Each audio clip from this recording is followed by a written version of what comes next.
السلام عليكم ورحمة الله وبركاته. ازيكم يا حبايبي؟ عاملين ايه؟ يا رب تكونوا بخير. جات لكم فيديو جديد، وفيديونا النهاردة عن مشترياتي من الزجاج في المطبخ. طبعا كوبايات والمجات بتاعة العصير والمية في اللي انا بجيبها في المطبخ. ورجعت لكم يا حبايبي، وزي ما قلت لكم فيديونا عن الزجاج، المطبخ، كوبايات ومجات العصير والمية في المطبخ. طبعا مشتريات منها. اول حاجة يا حبايبي انا جبت الطقم ده طقم كوبايات من بسباتشي. ده طبعا كوبايات 6 قطع. بسم الله نفتحه لكم. تمام. هو بالشكل ده زي ما شايفين كده، هو باللون الموف اهو. بسم الله. هو 6 قطع. تمام يا حبايبي، بالشكل ده.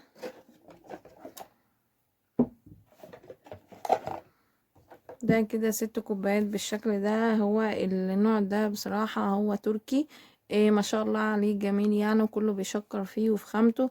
وكمان ان الالوان بتاعته منه فيه، يعني مش من اللي هي بتقشر ولا الحاجات دي خالص. وبيبقى عليه العلامة بتاعت بسباتش اللي هو الدمعتين، زي ما هو باين ليكوا كده. فانتوا برضو قولوا رأيكم فيه ايه.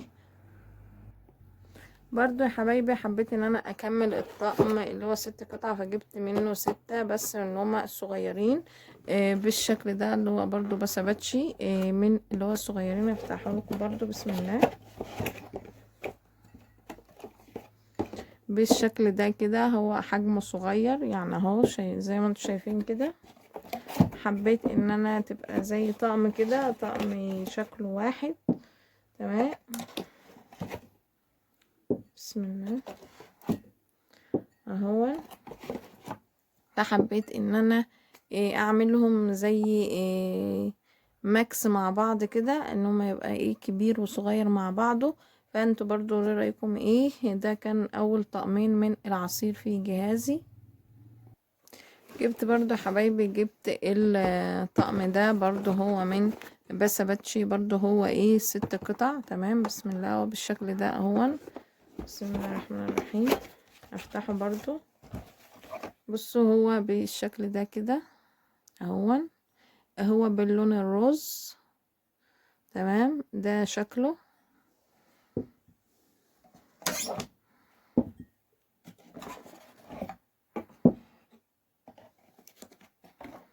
زي ما انتوا شايفين كده يا حبايبي.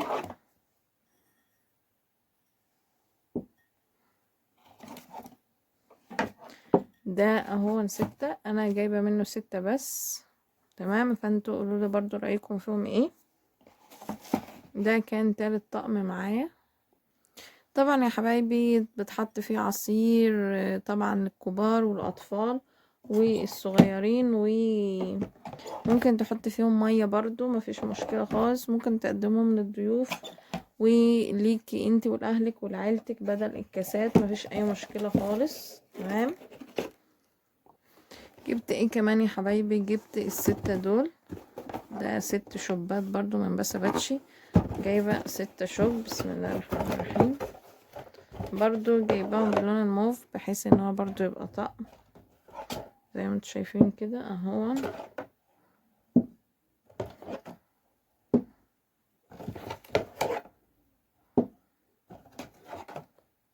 6 شوب عصير، زي ما انتوا شايفين كده برضو. وهو بسباتشي، وبرضو في الدمعتين زي ما هو باين ليكوا كده. تمام يا حبايبي. ده كان شكلهم.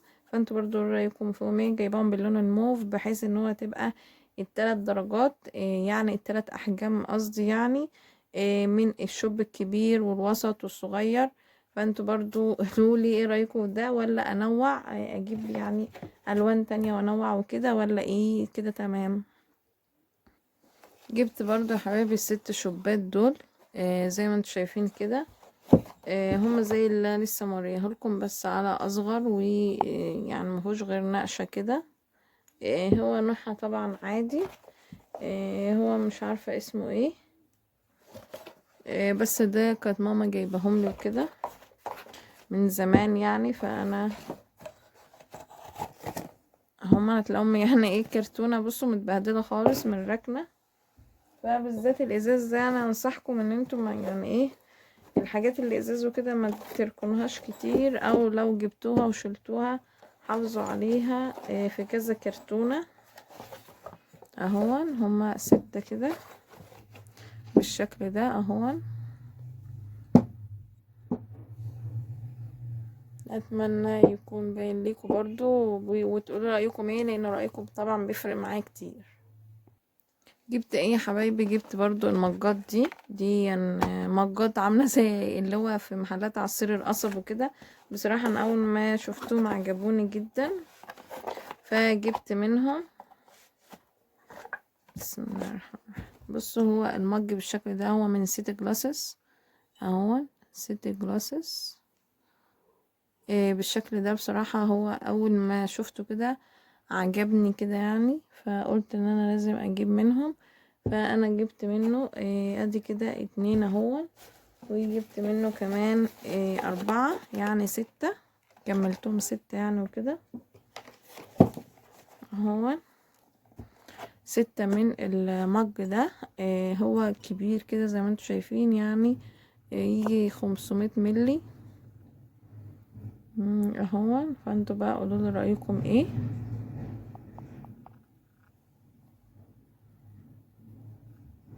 تمام يا حبايبي. جبت ايه كمان يا حبايبي؟ جبت اللي هو برضو مجات كده او شوبات برضو بتحط فيها العصير. تمام. دي جايباها للمطبخ طبعا، الحاجات دي كلها للمطبخ.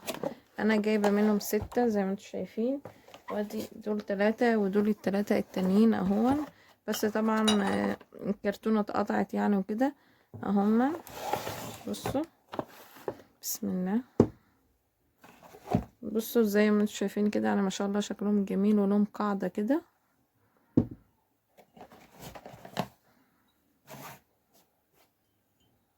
اهو يا حبايبي. زي ما انتم شايفين كده برضو. انتوا قولوا لي رايكم ايه. هما كده انا جايبه منهم 6، فكده قولوا لي كويس تمام كده ولا ايه. جبت ايه كمان يا حبايبي؟ جبت المجين دول برضو هما عاملين زي محل العصير. عارفين انتوا محل العصير القصب؟ فانا بصراحه شفتهم عجبوني فقلت اجيب منهم، فانا جبت منهم 2 بس، لان طبعا ايه عمر ما حد هيشرب كميه العصير دي كلها.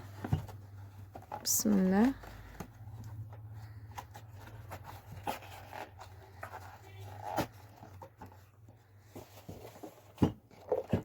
بصوا اهو بسم الله ما شاء الله بالشكل ده كده. انا جبت منه بحيث ان هو ايه حاجه تغيير كده ليا او لزوجي ان شاء الله. تبقى حاجه مختلفه كده يعني ليا وليه، لو حبينا ان احنا نغير شويه. فجبت الكوبايتين دول اهو. فانت برضو قولوا رايكم ايه. طبعا الحاجات الكبيره دي ما تكتروش منها يعني ايه، هما 2 بكتير او واحده ليكي وواحده لجوزك، فده هيبقى حاجه كويسه يعني ما تكتريش عن كده. جبت ايه كمان يا حبايبي؟ جبت انا كنت في فتح الله وكده ولقيت كوبايات يعني بتتباع فرداني، فانا جبت منهم 6. بسم الله. ده شكل الكوباية اهو. تمام.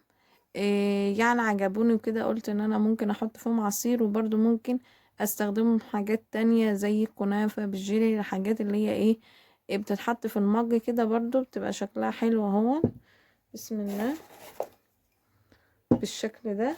هي بس باتش برضو حبايبي، والدمعتين اهو.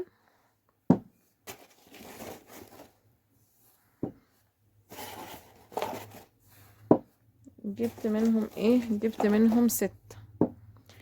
دول ال6 يعني وكده هم عجبوني ان هم برضو استخدامهم اكتر من استخدام غير العصير والمية، ان انت تستخدموهم في حاجات تانية، وان خامتهم حلوة ما شاء الله يعني عليهم.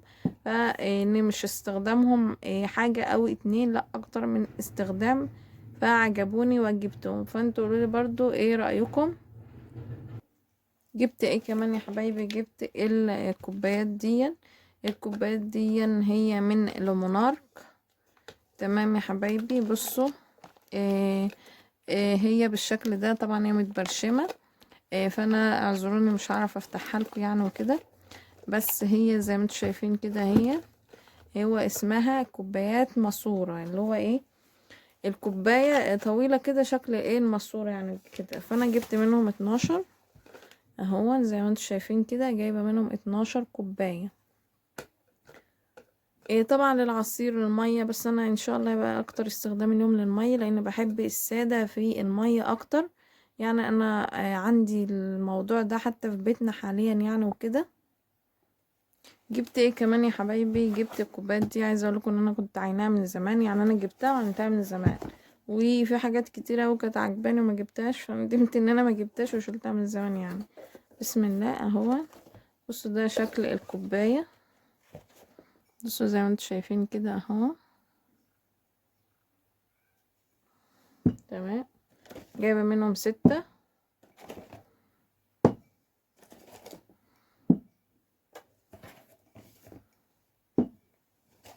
بصوا يا حبايبي، هي الكوبايه كده فيها تمويجه، التمويجه دي من جوه مش من بره، يعني من بره كده ملساء كده مفيش حاجه، من جوه كده تحسي هتلاقي التمويجه موجوده فيها. تمام. هي الكوبايات دي من لمونارك، ده اسمها هو. تمام. فبصراحة يعني ما شاء الله عجبتني وكده، فجبتها وشلتها من زمان، وقلت ريتني كنت جبت كمان 6 وكده، بس يلا حصل خير يعني. جبت ايه كمان يا حبايبي؟ جبت الطقم ده. انا كنت في يعني بتصفح وكده، فلقيت الكوبايات دي معروضة على رنين، فقلت لواحدة صاحبتي اديتها الفلوس يعني وكده، وهي جابتها لي وكده يعني. بسم الله الرحمن الرحيم. ده شكلها هو بالشكل ده، عاملة زي ايه، ازازة اللبن كده يعني. اللي هي بتبقى طبعا على النت وكده، بتشوف ان هما بيبقوا في ازازة لبن كبيرة وكده ومليانها، دي شبهها بس على صغير يعني. طبعا بتحط فيها العصير والشينامون كده، بقى شكلها جميل.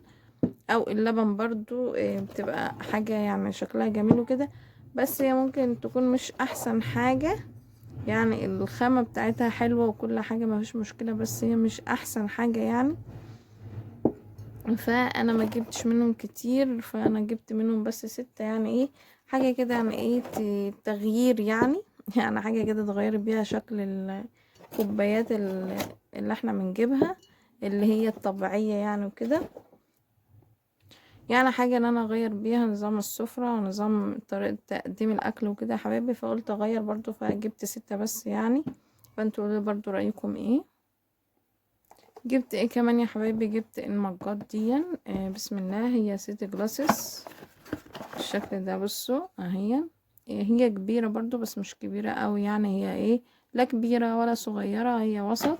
فانا جبت منهم 4، ما حبيتش ان انا يعني اكتر فيهم وكده برضو، لان ايه، لو في ضيوف عندك ولا كده اكيد انت مش هتقدمي لهم في حاجة كبيرة زي دي، يعني مش هيحبوها يعني.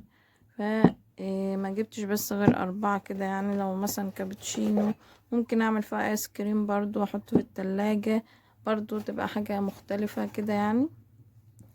فانتوا برضو قولوا رأيكم ايه. جبت ايه كمان يا حبايبي؟ جبت المج ده. ده مج بالشينامون زي ما انتم شايفين كده.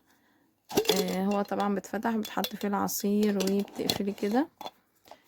تمام. طبعا انا كنت عايزه اجيب الوان يعني وكده، بس اختي كانت معايا فنصحتني ان انا اجيب الساده. قالت لي لان الالوان اللي بيبقى عليه لون كده بيتقشر مع الوقت وبيبقى شكله وحش جدا.